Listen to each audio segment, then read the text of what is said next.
Neispravni autobus koji je pre 2 meseca sleteo sa puta na liniji 7 kada je povređeno 9 putnika, čini se bio je kap koja je prelila čašu.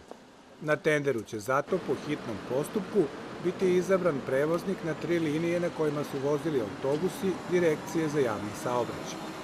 To su autobusi koji su već u tom trenutku bili sa prilično velikom kilometražom, mnogi od njih su sada prešli skoro 1.000.000 kilometara. Jednostavno ne postoji ni ekonomska računica za njihovo dalje ulaganje jer su sredstva velika. Nišlije su samo delimično zadovoljne gradskim prevozom. Trebalo bi češće autobusi da prolaze određene linije.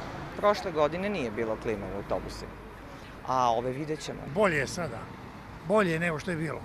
Klimatizovani, ne čeka se dugo. Radnim danima ne mari, a subotom i nedeljom za banju, ne daj Bože da pođeš, na sat vremena. U gradu kažu i da prevoznik Ćurić ne poštuje ugovore i vozi starijim autobusima.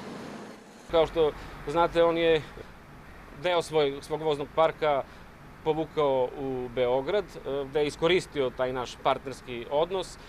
Mi smo uložili da to vrati i trenutno mu umanjujemo prihod po kilometru za ta vozila kojima obavlja prevoz.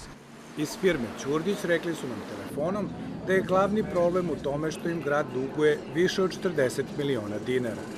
Da svi autobusi budu novi, klimatizovani i niskopodni, grad bi u uslovima mogao da obezbedi na tenderu već naredne godine. Prethodni tender je, da podsjetimo, bio najveći u novijoj istoriji Niša i iznosio je oko 6 milijardi dinara. Za RTS iz Niša, Dejan Tasić.